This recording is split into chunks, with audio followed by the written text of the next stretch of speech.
Muling nagbabalik, muling nagbabalik, muling nagbabalik ang White Mesa. So yun, unang-una sa lahat, nagpapasensya ako sa lahat ng mga nanonood sa White Mesa, sa mga sumusubaybay.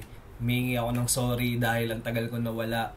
Parang almost 6 months or 6 months na akong hindi nag-upload ng kahit anong video or content. Naging busy lang din talaga ako. Tulad nga nung siguro ako napanood nyo yung huling vlog ko. Yun nga, pa-plug ko lang. Bali, ang dahilan rin talaga. Kaya yun nga, sa mga hindi pa nakakaalam, kaya ang tagal kong di nakagawa ng content is bumalik ako ng... Nasa Macau ako ngayon. No, nagtatrabaho ako para kay Chef Gordon Ramsay. So siguro naman karamihan kilala na si Chef Gordon. So yun, nagtatrabaho ako ngayon sa Gordon Ramsay Pub and Grill, Macau.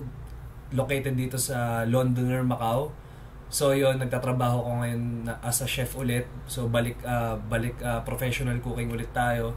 So yun, yun yung talagang dahilan kung bakit ang tagal kong di nakagawa ng content. Pero eto nga, bumabalik tayo ngayon. So nagsiset up ulit ako ng gamit dito sa Pinas kasi hindi ko na dinala yung mga gamit sa Pinas kasi ginagamit din ng utol ko. So eto kasi simula ko pa lang ulit, nagbibuild ulit tayo. Kaya pagpasensyaan nyo na rin yung audio ko, yung mic ko.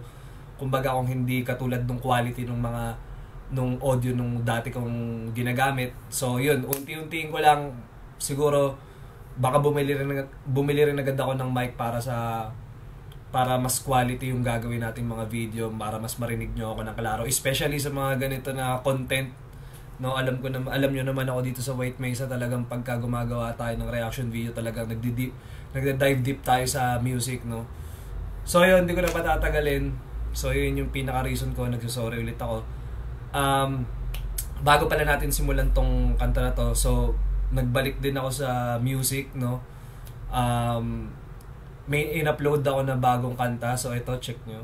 Baby, baby, baby girl, ba't ang ganda mo naman? Ginawa ka yata sa gabing pulang bilog na buwan. Ang sabi niya sa akin, babe, ang angas mo naman. Uy, hindi sakto lang, yun ang linyang binitawan. Tingin niya sa akin cool, so I took her to the pool. Di mo natatanong kapag tumira to sa pool. Di mapigil rekta sisiding, hindi ka mabibitin. Baby girl na mahiyain, dapat lang na kinakain. Binibining mahiyain siya nung aking kilalanin. Naghihintay ayain, kalabit sagot niya sa akin.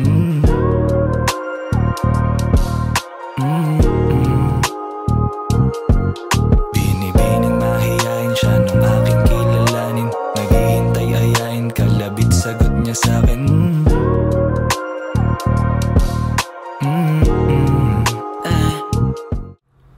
So kung nagustuhan nyo yun, alam nyo naman dito sa White Mesa, wala tayong pilitan. Kung nagustuhan nyo, subscribe kayo dun sa music channel ko, malaking tulong yun. At salamat na agad sa suporta. Ngayon, kung di naman, okay lang, alam nyo wala tayong pilitan dito sa White Mesa. So yun, hindi ko na patatagalin. Sobrang bukod sa excited ako dahil ngayon lang ulit tayo makagawa ng reaction video, no? Excited ako dahil lang gagawa natin ng reaction or ng review ngayon is si Hev Abi at saka si Flo G, no? Title nito is Burgis. Siguro karamihan naman siguro ng mga Pinoy alam na yung ibig sabihin ng Burgis, no? So hindi ko na explain masyado yun. So official lyric video, pero ini-expect ko magkakaroon to ng music video. Inaabangan ko rin talaga, lalo na yung silang dalawa yung talagang sobrang init na artist ngayon. Si Flo G, alam nyo naman na si Flo G. Pero to nga si Hev Abi, isa rin siya sa sobrang init na artist ngayon, sobrang lakas na artist ngayon sa Pinas. So yun, actually nung mga panahon na ang tagal kong di nakagawa, ang daming mga kanta na naglabasan from the span nung 5 or 6 months na yun, na pag napapakinggan ko yung mga kanta na naglabasan na yun, lagi ko naisip na ang sarap gawa ng reaction video nito. So ayun, uunti-untiin ko yan, pati yung mga request nyo, nababasa ko sa lahat ng comment, kaya sorry talaga. Iisa-isahin ko yan, gagawan ko ng reaction video yung mga request nyo, pati yun nga yung mga kahit medyo 2 months or 3 months ago na yung mga kanta. Pero yung mga talagang tumatak na kanta sa akin, yung mga sinound trip ko talaga ng mga panahon, gagawan ko ng reaction video yun. Talagang babawi ako ngayon. So, as much as possible, talagang pagbibigyan ko lahat ng mga request, and then at the same time, siguro baka gawin kong salitan yung video. Kasi mostly maglalabas din ako ng mga daily vlog ko dito, kung anong trip ko dito, kung anong mga pinagagagawa ko dito, like kung ano yung lifestyle dito sa Macau. So yun, abangan nyo rin yun. So baka isalit-salit ko na lang yung upload. So hindi ko na patatagalin. Pasensya na kung mahaba yung intro. Ang tagal ko na wala. Pagpasensyaan nyo na ako. Na-miss ko lang rin ngayon talaga. Na-miss ko lang tong ganitong klase ng setup. Yung ganitong klase ng ginagawa natin. So game na.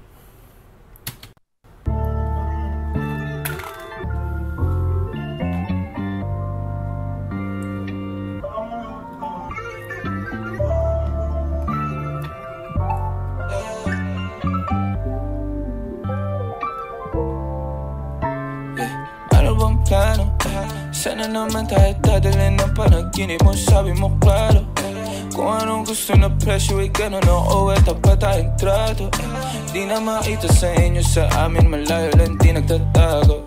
Meron tayo ng pinakabago, malandi matamis sa litrato. Bulaklak sa sapin pag ikaw mo, magsunog kang magkano mong gusto para lang sa suot mo buong maghapon. Nga pala guys, pasensya na. Aminin ko, hindi ko first time listening to, napakinggan ko na to. Pero dahil nga sobrang nagustuhan ko tong kanta na to, kaya ginawan ko pa rin reaction video. Kasi kahit pa ulit-ulitin ko siya ngayon, especially simula nung nilabas siya, talagang sobrang elisis ako sa kantang to ngayon. Tsaka siguro gagawin ko na lang as much as possible, pasadahan muna natin ng isang buo bago ako magbigay ng review. As much as possible na kaya kong hindi mag-post. Kasi yung mga ganitong track talaga, ang sarap sound tripin eh.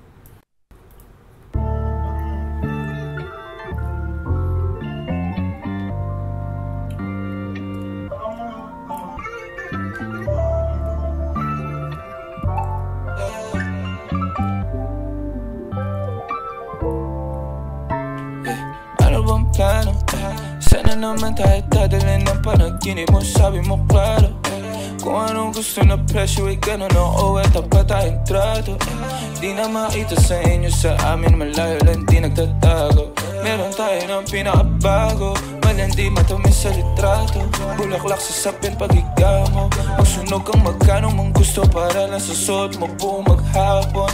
Cause nobody get where you coming from. Baby, send text ako andyan. Baby, I'm next up sa your head. Sapat mahaba ba ang pinahay? Ubod ng class, baby, mama, may na kung pangmastan. Luho, Versace, may na dumati sa magkabila. Tenga sa puso at liig, di maturo ang mali. At na ko na lang ang sakto para sa'yo. Napakarami lingon yung flashlight sa champagne. Gusto niya nights like that. O nasa sunroof nakatungaw, she like nights like that.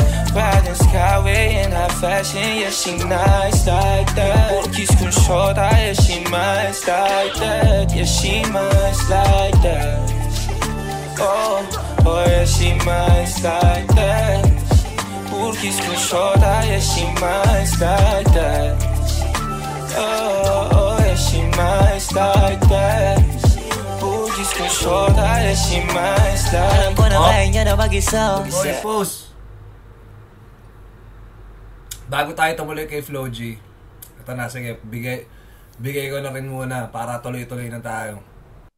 Actually, sa totoo lang, to si Have Abby, simula nung napakinggan ko siya. Eto, bigyan ko kayo ng story way. Hindi naman way back, siguro last year siguro nasa Pinas pa ako noon, hindi pa ako umaalis. Yung producer ko, shoutouts nga pala ulit sa producer ko, kay Gaspari777.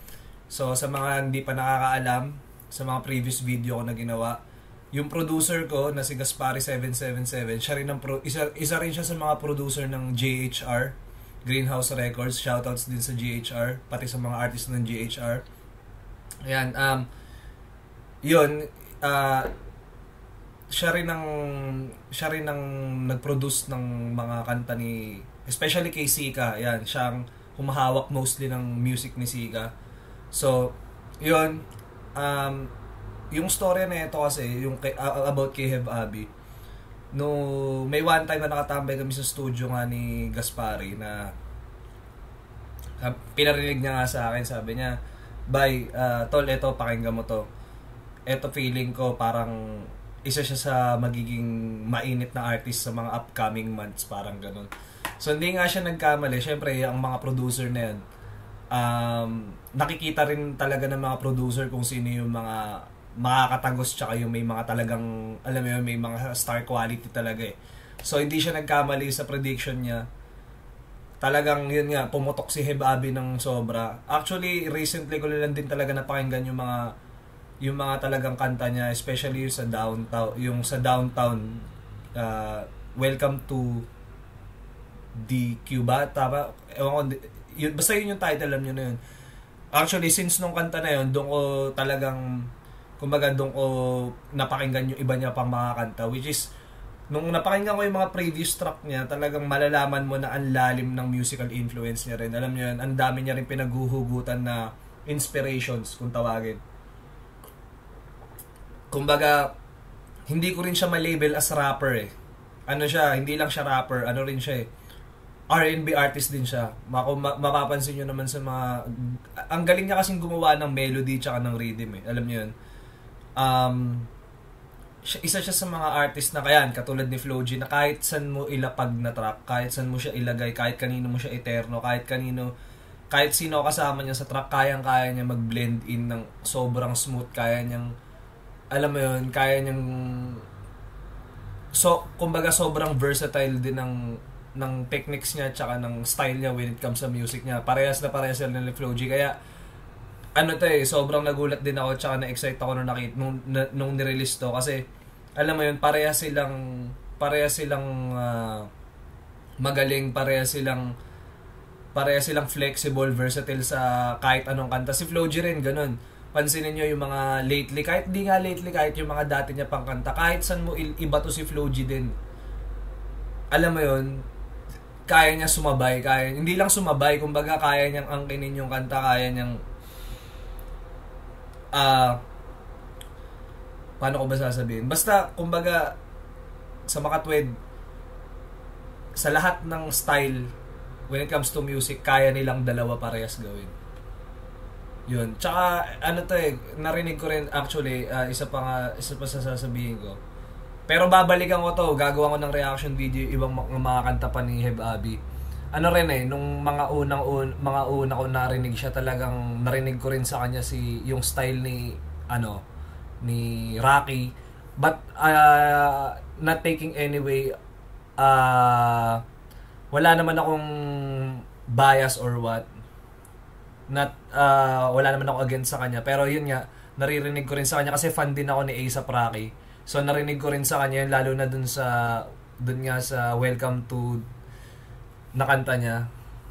Hindi ko maalala kung ano yung mismong title eh. Pero yun, dun narinig ko yung influence ni Rocky, which is great kasi nga fan din ako ni Rocky.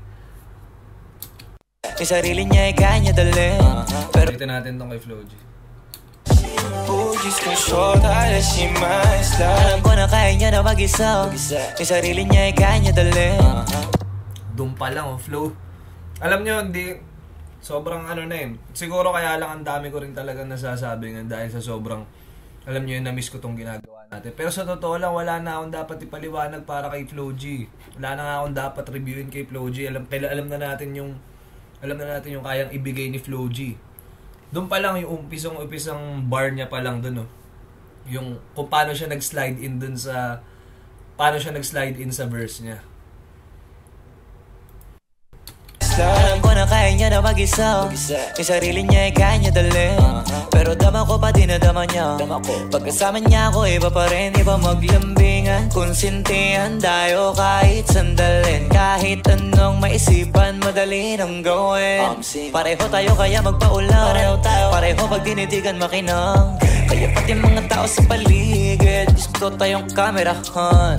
Baby, Diba, yun yung sinasabi ko kay Flo G. Alam mo, iba yung flavor talaga na dinadala ni Flo G sa mga kanta. Hindi mo, alam mo yung somehow expected mo na pero hindi expected mo na yung gagawin niya na magiging malakas yung verse niya pero unexpected kung paano niya gagawin yung melody, yung flow, yun nga yung flow, kung paano niya aatakihin yung instrumental, yun yung unexpected sa kanya. Tulad nito, kung tutusin, alam naman na natin yung writing skills ni Flo G, talagang isa siya sa mga top tier na writers, especially sa panahon ngayon. Isa siya sa mga top tier na writers talaga. Pero isipin niyo dito naman, bukod sa writing skills niya, kung paano niya in-enunciate tsaka pronounce, yung pronunciation niya, yung, diba, parang yung kanina, kung paano niya pronounce yung gusto tayo kamerahan. Parang alam mo yun, ramdam na ramdam mo yung, kumbaga, habang pinapakinggan mo yung kanta, nai-imagine mo yung thought process niya nung sinusulat niya yung kanta. Gets mo, parang idinadala ka ni Flo G. Kumbaga, pag pinakinggan mo yung verse dito ni Flo G, parang dinadala ka niya dun sa moment na kung ano yung nag-inspire sa kanya or kung ano yung scenario na nabubuo sa isip niya. Parang ganun. Dinadala ka niya dun. Kumbaga, kaya mas yung mga tao, alam niya na kung paano atakihin yung tao, alam niya na kung paano kilitin, sabi niya nga. Kumbaga, kumbaga pinaparanas niya sa'yo yung na-experience niya through his music, parang ganun. So ikaw bilang listener, kumbaga nai-imagine mo, tanga na, parang okay. Kumbaga gets mo na siya dahil sobrang straightforward nung sinasabi niya, pero mas magigets mo pa dahil nga yung emotion, yung feeling, binibigay niya sa'yo, kumbaga kung ano yung mismong eksaktong naramdaman niya, parang ganun. Ibang klase talaga. Pati yung ganun kasimple lang, yung kung paano nyo lang binigkas yung kamerahan. Kumbaga kung tutusin, sabi ko nga, sobrang simple nung ginamit niyang word. Pero at the same time, dahil nga sa writing skills niya, basta, alam nyo na yun. Kaya magpaulan, pareho pag dinitigan makinang. Kaya pati mga tao sa paligid, gusto tayong kamerahan. Baby, alam mo naman yung mata ng iba lagi nakaabang. Di sila makalamang sa'yo, bagay na bagay ka sa alabang. Girl, sabi ko lang ng kailangan. Shoutouts alabang girls. Shoutouts kay Kuya Andrew E. Bagay na bagay ka sa alabang. Girl, sabi ko lang ng kailangan mo, te sumagot ka agad, ako lang. Parang sarap parinig ko, sige bukas biyahe tayo pa Japan o kahit saan. Huwag ka na rin maging diba yung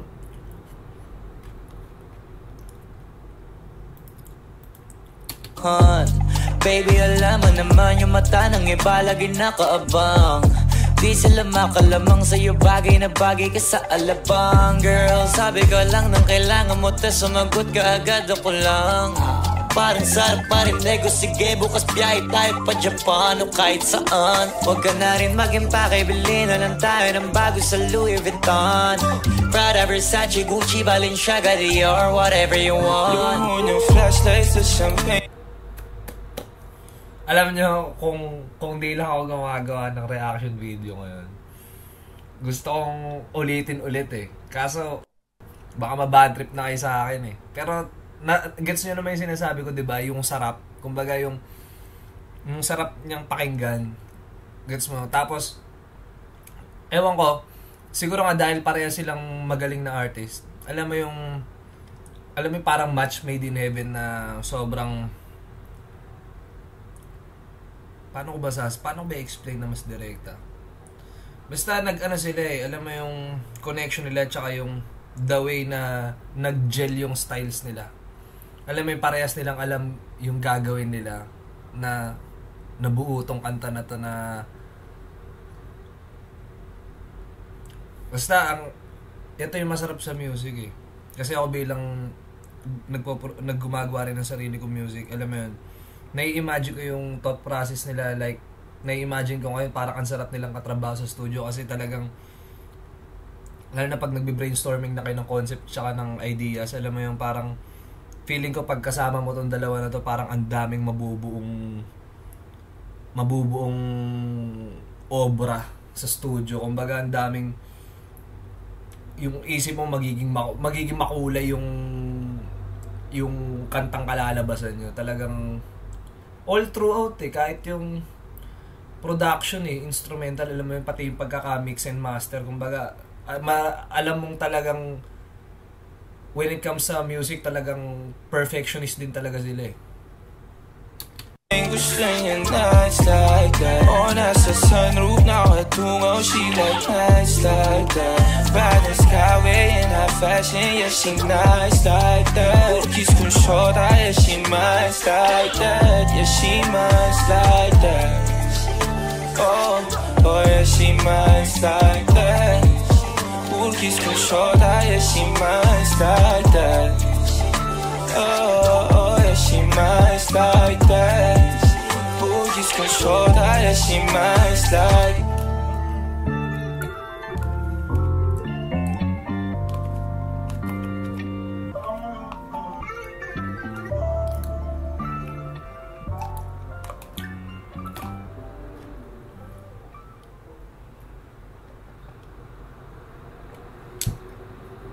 So ayun, pakinggan naman natin lahat. Actually, nag-autoplay Actually, isa to sa mga kanta na, alam mo yun, parang si Flo G, paano ba sa i-explain? Diba kung napanood yung mga previous video ko about pag gumagawa ako ng reaction video kay Flo G, sinasabi ko lagi nung time na yun, nung time na yun, ang sinasabi ko lagi, nasa top 5 local rappers ko si Flo G, diba? Nung time na yun. Ngayon, masasabi ko na siya ang top 1 ko ngayon na rapper sa Pilipinas. Si Flo G ang top 1 na rapper ko. Sa ngayon, kumbaga, wala kumbaga, wala ka ng consistency-wise pa. Tsaka yung, alam mo yun, since nung sumikat siya, yung hindi siya nawala sa scene. Yun yung mahirap kasi i-maintain talaga Kahit sang larangan, yun ang mahirap i-maintain yung consistency. Alam niyo yun, kumbaga parang ako sa kusina, 'di ba? May sa professional cooking career ko, nagkaroon ako ng time na nawala ako sa kitchen, hindi naman dahil sa gusto ko rin, dahil nga nung panahon ng pandemic, 'di ba? Kaya nga nabuo tong White Mesa. Alam niyo, yun yung mahirap, kaya feeling ko siya ang number 1 rapper ngayon. Especially nung panahon na yun, sinasabi ko, siya nando na siya sa level na star na siya. Ngayon ang ko na sa kanya, ang take ko na kay Flo G, nando na siya sa superstar level na. Kumbaga nando na siya sa icon or legend na siya Kumbaga living legend na si Flo G. Na hindi pambobola 'yon. Kumbaga base lang sa mga nakikita at napapakinggan ko mula sa kanya, yung craft niya. Tsaka siya, ever evolving siya Alam mo yung every time napapakinggan mo siya sa kahit anong kanta, alam mo yung makikita mong hindi siya nagiging stagnant. Every time nag-i-improve siya, kahit ba sabihin mong, kasi hindi nyo, sa ganito kasi hindi mo masasabi kung nag-improve ba yung tao sa paggawa ng kanta. Kumbaga parang sa ibang larangan din Pero sa kanya, alam mo yung mararamdaman mo tsaka mapapakinggan mo sa kanya na every time na may kanta siyang ilalabas or meron siyang kinabibilangan na kanta, laging meron siyang ibinibigay na something new sa craft niya. Kaya masasabi kong yun nga, nasa icon level na siya, nasa superstar level na siya. Nandun na siya sa level ni na Glock 9 nung era nila. Kumbaga sa era ngayon, isa na siya doon. Gets nyo? Isa na siya para sa akin siya ang may hawak ng rap game sa panahon ngayon. Kumbaga meron pa rin ako mga artist na inaabangan na maglabas ulit. Kumbaga bumalik yung, kahit paano, kung bumalik yung mga creative spark nila. Pero as of now, masasabi ko may hawak ng rap game ngayon is si Flo G. So shoutout sa kanya, shoutouts din kay Heb Abi. Eto si Heb Abi, sobrang isa rin talaga siya sa may init ngayon Kumbaga parang napansin ko rin halos lahat ng nilalabas na track parang lagi rin siyang may feature Alam niyo yun? Kumbaga karamihan na nilalabas nilang kanta talaga nag-hit talaga siya. Kumbaga nagtitrend. Kaya inaabangan ko pa kung anong klaseng music pa ang ilalabas ni Heb Abi in the future. Pero yun nga, kudos sa kanya. Ngayon si Heb Abi naman nasa top 5 ko rin siya ngayon. Nasa top 5 ko siya ng mga rappers sa Pilipinas, and top 5 din when it comes to R&B. So yun, hindi ko na pahabain pa. Actually, gusto ko nga pahabain pa dahil nga na-miss ko talaga tong ganitong klaseng setup. Ang dami ko pang gusto sabihin, pero siguro sa next video na. Nagpapasalamat din ulit ako sa mga nanonood pa. At mga patuloy pa rin sumusuporta. Nakikita ko yung mga nakakatawa yung mga comments na nababasa ko, especially yung mga comments na balik na ako, kailan ako gagawa ulit ng videos.